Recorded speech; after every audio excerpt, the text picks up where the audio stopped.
What in the schnitzel is going on here? Yeah. We're back again with another video. Yeah. And to all the new subscribers, welcome to our channel, What in the Schnitzel. Uh-huh. And we read from this subreddit, r/am I the a-hole.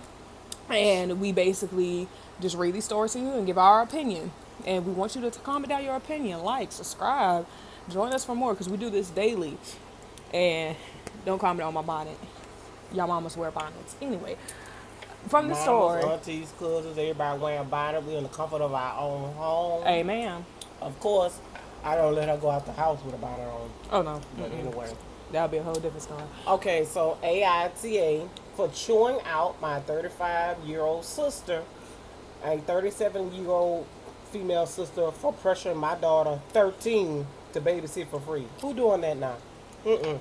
You gotta pay me, especially your kids. After bad. COVID and everything like that, nobody, and even before COVID, nobody ain't babysitting for free no more.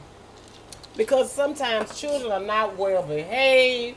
They all over the place. They're not potty trained. And But plus let's just give her the benefit of the doubt. This girl is 13.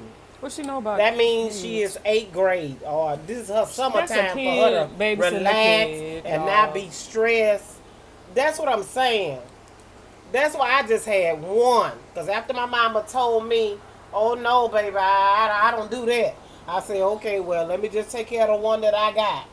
And I don't even have nieces and nephews that's old enough, for to watch my daughter. I just hope this is not a situation where they got this 13-year-old baby watching 4, 5 kids. Cause That's just too much. Cause even for me, like I've never had anyone One, come up I can understand if the baby is 5 or 6, like first grade.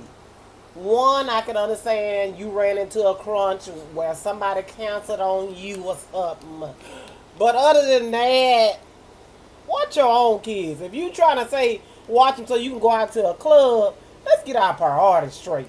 But let's get into it. It says, when I was a teenager, my parent would have me and my siblings go along with them to events and functions with their friends and would often host family friend get-togethers at our place. Okay, so you got that background of your parents taking care of y'all. They not putting them off on nobody else. This seemed great because it allowed me and my siblings to socialize with people our age outside of school.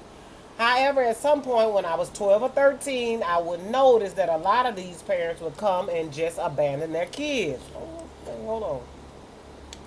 We lived on a big property and we had goats, horses, chickens, ponds, and etc. And I would notice that young kids were playing around these dangerous things without any supervision.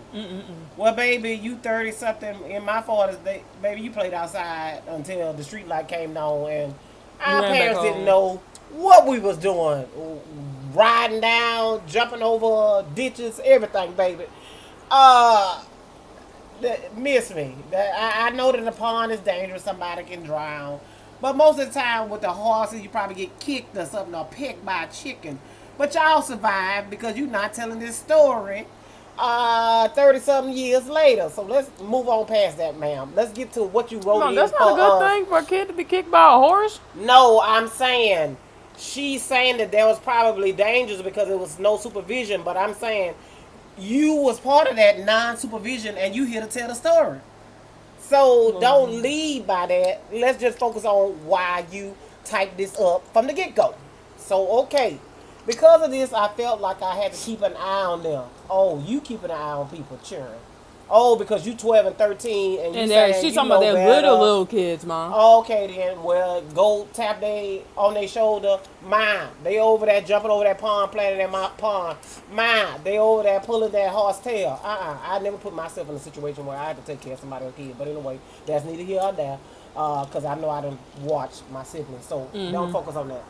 I'm not sure how it happened, but soon it became the norm for the same families to dump their kids on me whenever they were with my parents at one of the social functions. So now she's don't want this same thing to happen to her daughter. I spent a massive chunk of my teenage years going to socials where I just became a free nanny to sometimes 5 kids at once for hours on end. Oh my God, that's a lot of children. I would have told them, ma'am, Sarah. There's a lot of children that she don't know that don't even have to listen to her because they don't know her like that. No, knowing me, I would leave them all in one area. Oh Oh my God. Y'all depend on each other, hold each other's hands. Oh, where my child at? Over I there. remember feeling like I couldn't say no because they were adults. I also remember feeling like the biggest loser ever. Well, baby, I'm sorry you felt like that. My thing is, at the same I'm sorry time, she felt like that's a lot of stress. like, I'm sorry that you couldn't really say no to them. I would have said no. No. Well, coming from where No. I'm coming from, you tell a parent no and watch you get slapped. But now we got gentle parenting. And so if my daughter would tell me no if I had a lot of children, I would understand that and try to work with that. And My probably thing still leave is, them. another kid. Anyway. My thing is, another kid is not a babysitter. Kids cannot raise kids. I'm Okay, sorry. but that is you and your culture. Your culture teaches that. You have social media that promotes that. I'm not and where knocking people have anyone. a voice. But I'm talking about because she's 37. I'm 40 something. Nobody needs to know all my business. But what I'm saying is, my generation, we were seen and not heard, and you did what the adults said. You ain't had nobody you could call and see, oh, girl, you watching cheering too? Oh, girl, that ain't right. We ain't never got on the phone with our parents because we had landlines. And you could only call, you couldn't call no long distance like they have here. You have to pay, call, collect. Anyway, I remember feeling like I couldn't say no because they were adult, and I also remember feeling like the biggest loser ever. I remember seeing my older sister chatting with her friends and all sorts of cute guys while I was cast to the side, sweaty, stressed out, and making sure kids don't stick their fingers in electric sockets or something. I confided in my older sister about how this was stressing me out and how I felt like I wasn't making friends because of this. But when I asked her to help, she would just tell me she didn't feel like it. Okay, well, your sister got her priorities straight. She just let you know that's you the one taking on their responsibilities. Because at the end of the day, I didn't see nowhere where she said that they told her that she had to do that. Because to me, it seems like it was on the older sister, but because the older sister like, these ain't my children, she left it up to you. You can go ahead and finish. This brings us to the 4th of July. Hold on, we got a big old time jump. 4th of July, what? My parents This wanted year. Because, She talking about the situation. this brings us to the 4th of July. My parents wanted a big party in their yard, and my sister has a 5-year-old. Ooh, I'm so sorry. Excuse us. My sister has a 5-year-old. Well, excuse me, mama, because I'm the one that birthed. I saw her approach my daughter about 30 minutes into the party, and soon my daughter leaves her group of friends and sits with her baby cousin. More than an hour later, I find her still with her cousin, and my sister nowhere to be found. Oh, no, indeed, I wouldn't have done it, but I asked her what is she doing? And she replied that her aunt asked her to watch her niece for a bit. I wanted to talk to my sister about this and found her standing in the air-conditioned living room with a drink in her hand, laughing and talking with her friends. Who do you think you are? Which that's what the auntie gonna do. I pulled her aside and asked her why would she make my daughter babysit for free and that it was unfair to shrek responsibility onto my kid when she should be enjoying time with her friends. She responded that she wanted a break because it's hard being a single mother. You a single mother too. No, she And not. she, the girl that's telling the story is a single mother too. No, she is not, mama. Oh, she married? Yes, mom. Okay, then I'm sorry. She responded that she wanted a break because it's hard being a single mother and she just wants to have fun today. I told her that if she couldn't handle being a single mom, then she should have kept her legs shut. Now, wait a minute. You went too far. You went too far, ma'am.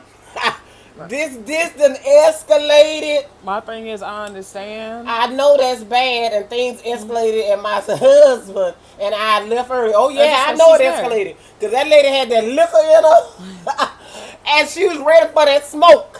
When you told her she should have kept her legs closed, baby, that was fighting words right there. My thing is, you could have went about it a different way. I understand you're I'd upset. have pulled her to the side and told my sister, and because you can't do that in front of no whole group of people, and you say she was in front of her friends. Oh, best believe everybody got that liquor in them, and they looking like, girl, she told you keep your legs closed. Ma'am, no, ma'am, you was out of order. No, ma'am. I understand completely that you're upset for your child, but in the same breath, you didn't have to say that because there's multiple reasons why someone could end up a single parent, and I'm pretty sure 9 times out of 10, them women do not expect to be ending up a single mother. There's a lot of lies, there's a lot of fakeness to it, there's a lot of stories behind it, there's a lot of pain and hurt and trauma. So of course, Go ahead. I'm agreeing with you. So of course she's gonna feel some type of way when you tell her she should have kept her legs shut, because it's not that simple. And just because you're married doesn't make you any better And than you her. got a whole man. You can be a single mother tomorrow, ma'am. My thing is, What if your husband just be like, I'm tired of looking at you, I'm gone. my thing is, you can be Oh a single my mother. God. There's a lot of single mothers in marriages, like they're married but their Yeah. husband don't even participate. Girl, you just done preached the word. You dropped a bam. You feel what I'm saying? It say family members have been texting me saying that I'm as yes you are, ma'am. For You saying are. that, you are. You are, because you didn't have to escalate that. But I see why you told us the backstory, because you're trying to let us in on what triggered you to say such a thing as that, because that's what you probably want to say to your parents now, or to the people that were dropping them off when you was at that age, and you're feeling that your sister intentionally asked the little girl to watch her niece, and the girl was just sitting there. It ain't like she came to you and say, Mama, my auntie want me to watch my niece and I'm tired of watching her. No, but in the same breath, I understand what she's saying, because she's No, like, but she's you had no right to no, be I'm not saying- saying that she has any right to say what she said. I'm saying that she could have gone about it a different way, but she should have kept that comment to herself. That part. My thing is, I understand why she was upset for her child, because she saw her child Getting taken advantage of. getting taken advantage of, and also at the same time she saw herself in her child. Because I'm pretty sure there's a lot of times she wanted to play with her friends, and she didn't get the chance to because she had to watch other people's kids. Yeah, true. So basically, what I think what happened was she didn't necessarily see her child; she saw her, and that's what triggered her to say something and act as out of control as she did, because she been wanting to get this off her chest, and she been was upset at her sister for not watching the kids when they were growing up. So Her it's sister just was a like- build up. Yeah, because her sister has always just been in the front of her friends. I want to be my friends. I want to be my friends. And she was just like, she tired of you and them friends. So, however, I feel strongly about this and believe that my daughter was being taken advantage of. My husband think that I should have let it happen and let our daughter figure that out herself. So Reddit, am I the a-hole? And then And she put an update. Recently had a phone call with my mom since the incident. I told her that I hated the fact that my sister went behind my back to get my daughter to watch her kid for her for an undisclosed amount of time. A bit does not mean more than an hour, and I feel like it was exploitative, especially since she went behind my back. My mom said it's normal to ask family to do that. You used to do that all the time. Remember, I have no words. LMAO. And at that time, when your mother said that you should do that all the time, you should have said, well, mama, that's the problem that I had. Because you made me do that all the time. And that's why I don't want my daughter to do the same thing. But you didn't have all that smoke for your mama. So that let me know that you do respect your mama to keep a muzzle on. But I think at she that still could have point, told her when you mom say I respectfully. have no words, laughing my A off, it's not funny, because You it just wasn't her, funny. baby. And it's easily, you're grown now. You can tell your mama things that bother you, because for your mama to say, it's totally normal to ask family to do that now. You used to do that all the time, remember? And I'd have been like, yeah, I remember. I remember that I hated doing that. And I never was able to play with my friends. Yeah, I remember. So I didn't want my daughter to feel the same thing. You could have easily told your mama that. Right. That's the Instead of problem. saying, laughing like it's funny. To me, really, I know some people have where they have different trauma responses, and hers must be pushing it off until she finally explodes, and then she comes back and like, okay, that was a bit harsh, and then they try to laugh it off. And you're like, but it's still, baby, it still bothers you. It bothers you deeply. You need to tell your family how you felt. Like, sit them all down and say, hey, I don't want No, just don't seem like a situation that you have to sit everybody down. Mama, just the mama I'm and the sister. My thing is still, like, I'm pretty sure there were other family members that had her doing the same thing. Okay. So I'm saying, as a family, y'all should all sit down and discuss this and say, hey, I don't want my daughter watching nobody's kids because I know how I felt. So if y'all need someone to watch y'all kids, hire a babysitter. Or pay my daughter to watch your children. She's not going to be watching them for free. Have your daughter there as well so she understands what the whole agreement is on. Point blank period. It's not that hard to tell people that you don't want to do something. For some people it is. For some people it is. What in the Smiths is going on here? Let us know how y'all feel in the comments about this situation with the mom going off on her sister and everything for going behind her back to have her daughter babysit at an event for free. Toodles!